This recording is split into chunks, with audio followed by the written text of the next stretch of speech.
Muy bien, vamos a iniciar con nuestra enseñanza, con nuestro estudio de la oración que estamos desarrollando estos domingos. Vamos al tema número 19, sería Jesús y la oración, parte 9. Hoy vamos a estudiar este apartado de Mateo 6:10 que dice: venga tu reino. Y vamos a ver lo que nos aporta este versículo, esta expresión de venga tu reino. Ya habíamos nosotros mencionado en la sesión anterior, habíamos mencionado cuando comenzamos a ver estos apartados, la línea de oración que contiene esta oración del Señor o esta oración del Padre Nuestro. Veíamos que contiene dos tipos de necesidades que se están presentando delante de Dios. Número uno, las necesidades del reino y las necesidades personales. Estas necesidades del reino son con las que vamos a iniciar, de hecho son con las que inicia el Señor Jesús en un orden de importancia. Él comienza diciendo es necesario, es prioritario primero orar por las necesidades del reino y posteriormente orar por las necesidades de carácter personal que podamos tener cada uno de nosotros. Estas oraciones que tenemos nosotros, estas oraciones del reino que tienen que ver con el reino de Dios, son tres, habíamos mencionado. Es número uno, santificado sea tu nombre, que lo vimos en la sesión anterior. Veíamos que para orar santificado sea tu nombre debemos entender lo que significa santo, debemos de vivir en santidad, y entonces esto nos confronta con una realidad de que si no vamos a vivir en santidad, sería una burla el decirle al Señor santificado sea tu nombre cuando yo estoy haciendo de mi vida lo que yo quiera, ¿sí? Entonces esto realmente será un parteaguas: o oramos como Dios está diciendo que oremos, o mejor nos abstenemos de orar, porque sería insultante. Incluso nuestras oraciones ante Dios serían un juego, realmente nos estaríamos engañando a nosotros mismos. El otro aspecto, y es el que vamos a ver, es venga tu reino, y después veremos la tercera petición que tiene que ver con el reino, que es hágase tu voluntad. Y vamos a ver esta de venga tu reino. Mateo 6:10 dice: venga tu reino, hágase tu voluntad como en el cielo, así también en la tierra. Y vamos a tomar entonces esta parte, venga tu reino. ¿Qué significa venga tu reino? Cuando el Señor Jesús está expresando, ustedes van a pedirle al Señor que venga, que se establezca su reino, el reino de Dios, el reino de los cielos, ¿qué significa? Y aquí podemos partir de dos preguntas. Primera pregunta es, bueno, ¿qué entendemos nosotros por reino? ¿Qué entendemos por un reino? Y número dos, la siguiente pregunta sería, ¿qué entendemos por el reino de Dios? ¿Qué entendemos por un reino? Para podernos situar y entender a qué se está refiriendo el Señor, y qué entendemos particularmente por el reino de Dios, que es el que el Señor está diciendo pidan para que se establezca este reino de Dios. Entonces, ¿qué entendemos por un reino? Un reino significa sencillamente el territorio de un rey, y en el territorio de un rey tenemos a un rey, tenemos súbditos, tenemos un rey que, valga la redundancia, está reinando. Entonces, ¿qué es un reino? A nivel cultural, a nivel secular, un reino sencillamente es donde hay un rey y donde ese rey está reinando. Ese es un reino, así sencillo de poderlo comprender. Ahora, ¿qué es el reino de Dios? Bueno, tomando la idea de la definición sencilla de lo que es un reino, pues el reino de Dios es Dios reinando como rey. Eso es exactamente el reino de Dios, que Dios esté reinando como rey, ¿sí? Ahora, el reino de Dios es muy interesante.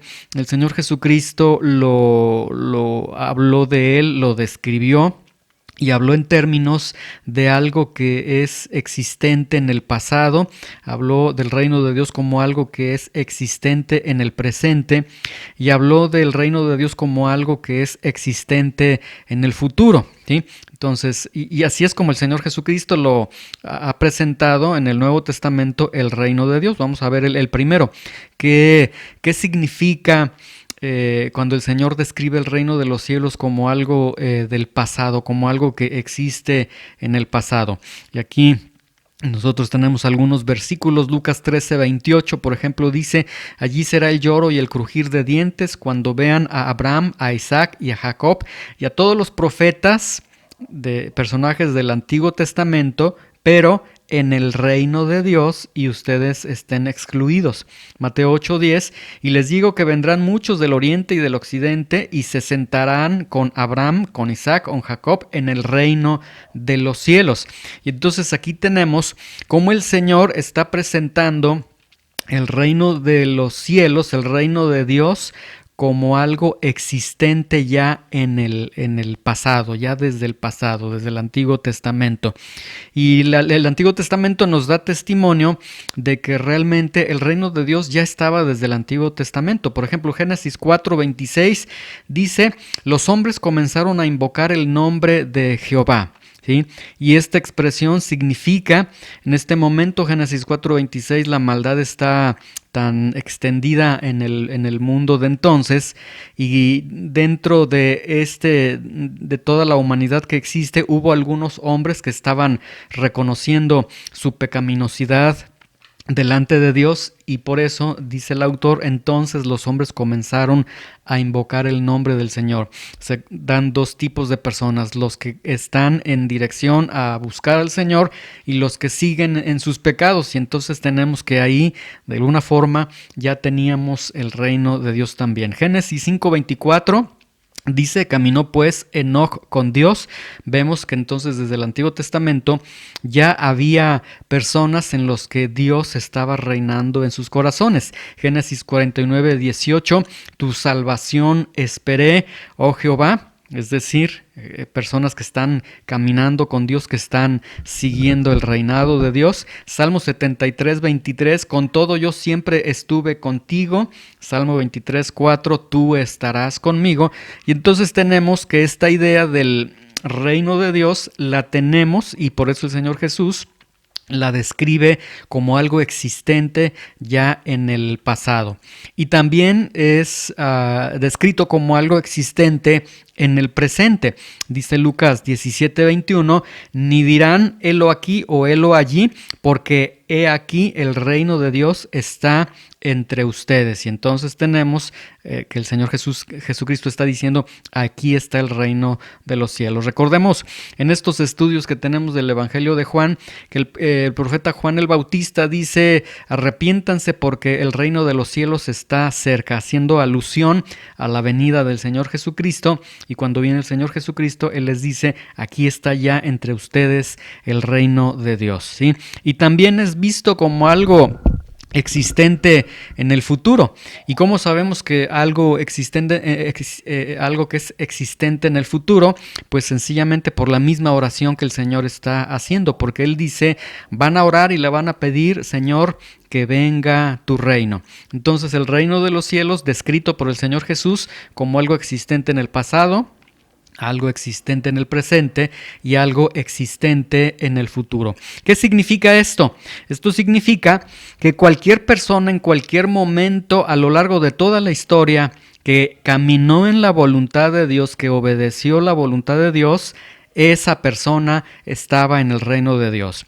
Aun cuando se llame del Antiguo Testamento, ya estaba en el reino de Dios, ya estaba en el reinado, en el gobierno de Dios. Esto también significa que cualquier persona que haga la voluntad de Dios en el tiempo presente, esa persona está en el reino de Dios. Esa persona se encuentra en el reino de Dios. Y el otro punto es que nosotros oramos para la consumación del reino de Dios, porque ciertamente el Señor está reinando. El reino de Dios está entre nosotros, reinando a través de los corazones de aquellos que están rindiendo sus vidas al Señor, pero no todos le están reconociendo, y oramos para que venga la consumación, se establezca el reinado pleno, completo del Señor en esta tierra, y Esto significa entonces que oramos por la consumación del reino de Dios. Oramos por aquellos que estarán en el reino de Dios. Entonces, estar en el reino de Dios significa obedecer la voluntad de Dios, ¿sí? Sencillamente, en términos así muy prácticos, muy sencillos, el reino de Dios es obedecer la voluntad del Rey, la voluntad de Dios, la voluntad que Dios está marcando para cada uno de nosotros. En ese sentido, entonces, estar en el reino de Dios es obedecer la voluntad de Dios, ¿sí? Entonces, cuando Jesús pide que oremos, venga tu reino, y cuando Jesús está diciendo, ustedes van a orar por esta segunda petición que tiene que ver por las necesidades del reino, entonces cuando Jesús nos está diciendo, ustedes van a pedir que venga el reino de Dios, nosotros, número uno, estamos orando estaremos orando por aquellos que faltan ser introducidos en el reino de Dios, ¿sí? Dice Mateo 24:14, y será predicado este evangelio del reino en todo el mundo para testimonio a todas las naciones, y entonces vendrá el fin.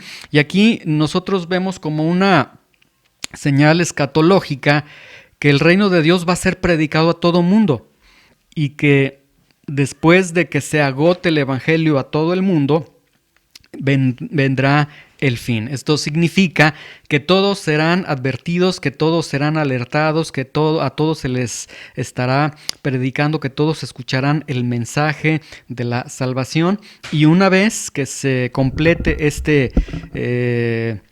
cúmulo de todo el mundo, entonces, una vez que se haya predicado el evangelio, vendrá el fin, ¿sí? Esto entonces nos está hablando de una oración evangelística, y entonces, cuando nosotros oramos en primera instancia, cuando nosotros oramos, venga tu reino, oramos por la evangelización, oramos para que el evangelio de Dios llegue a aquellos que no les ha llegado, ¿sí? Mateo 9:35, 36, 37 y 38 es un buen ejemplo de la necesidad precisamente de que venga tu reino.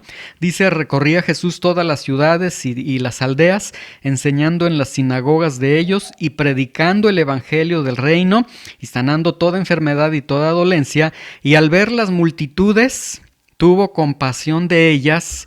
Esta es la forma en cómo debemos de ver nosotros aquellos que no han recibido el mensaje de Dios. El ejemplo nos lo pone el Señor Jesucristo. Él, cuando los vio con compasión, su corazón se enternece porque estaban desamparadas. En el original griego estaban golpeadas, estaban dispersadas, puestas de aquí para allá, descuidadas, abandonadas, como ovejas que no tienen pastor.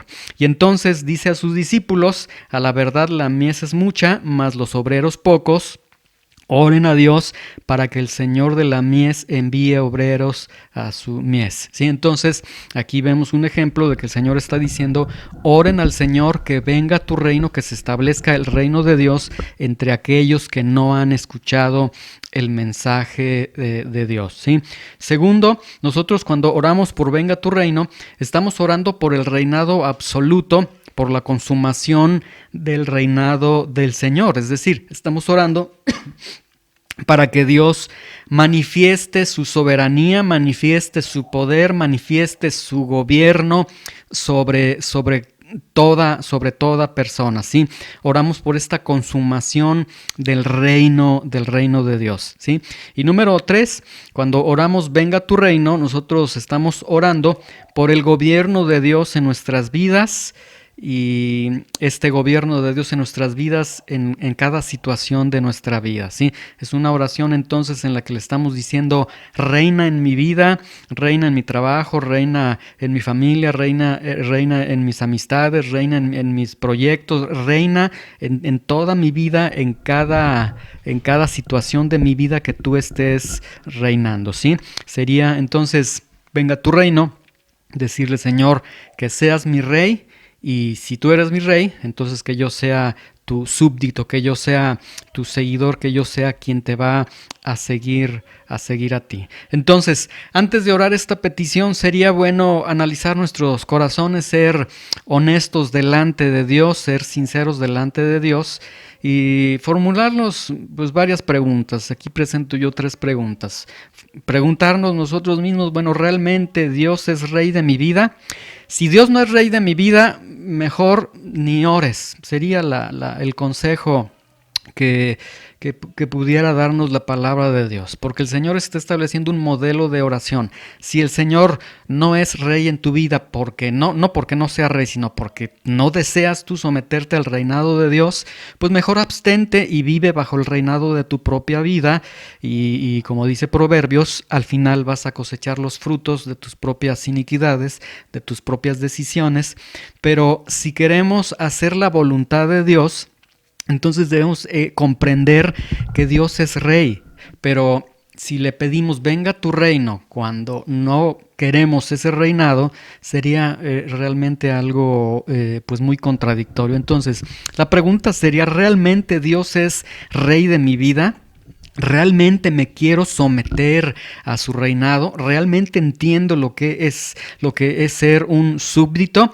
Entonces, teniendo este entendimiento de lo que es un rey, nosotros en la parte occidental, en la parte de la América Latina, desgraciadamente no tenemos la figura de un reinado. Hay países, todavía hay algunos países en los que tienen esta figura de rey, hay algunos países que todavía tienen algunas figuras de esclavitud y demás, pero no alcanzamos a comprender el peso poderoso que tiene el rey en un reinado, ¿sí?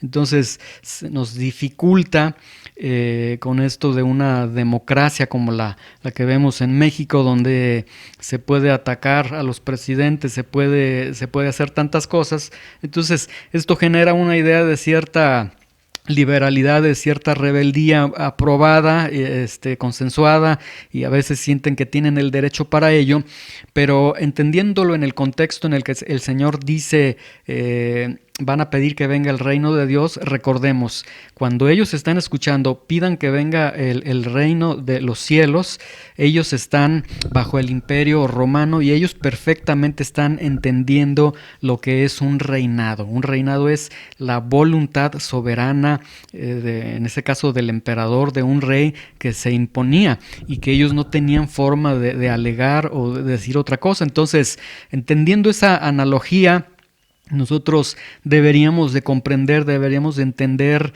que realmente si Dios es rey en nuestras vidas, si realmente nos queremos someter a ese reinado y si realmente entendemos lo que es ser un súbdito del Señor. Mateo 6:24, el Señor Jesucristo dijo, no se engañen, no puedes servir a 2 señores, ¿sí? No puedes servir a 2 reyes. La consecuencia es que forzosamente terminarás amando a uno, aborreciendo a otro. Entonces, aquí esta regla de proporcionalidad que nos establece el Señor es que cuando el Señor es nuestro rey, nosotros entonces estamos aborreciendo, estamos odiando aquello que en algún momento ha sido el rey de nuestras vidas, lo cual sería lo ideal, la voluntad de Dios, pero esto también nos arroja la idea que cuando Dios no es nuestro rey, no tan solo lo estamos haciendo a un lado, sino que necesariamente lo estamos aborreciendo, lo estamos odiando y estamos amando a otro. O sea, estamos diciendo, Señor, pues tú dices que eres rey, pero yo amo más mi vida, la forma en cómo yo llevo mi vida, esto sí lo amo y a ti, de hecho, te aborrezco, te odio. Entonces, el Señor Jesús presenta esta verdad de una manera muy contundente, muy áspera, pero es la verdad. Ninguno puede servir a 2 señores, porque aborrecerá al uno y amará al otro, y estimará al uno o menospreciará al otro. No puedes servir a Dios y a las riquezas. Este sería el Dios de las riquezas en este versículo, pero existen muchos dioses. ¿Quién es un amo? ¿Quién es un rey para nosotros el día de hoy? Todo aquello que nos esclaviza, todo aquello para lo que nosotros vivimos, para lo que nos desgastamos, cuando no se trate de Dios. Ese es un amo, ese es un rey para nosotros, y el Señor entonces se está presentando. En tu vida vas a tener distintos amos, pero debes entender que cada amo tiene un camino y un destino diferente, y ahí pues ya cada quien va a estar tomando la decisión de ante quién se va uno a someter. Entonces la petición del Señor es: venga tu reino, pedir, Señor, que seas mi rey y que yo sea tu súbdito, que yo, como decía Juan el Bautista, que yo mengüe para que tú crezcas.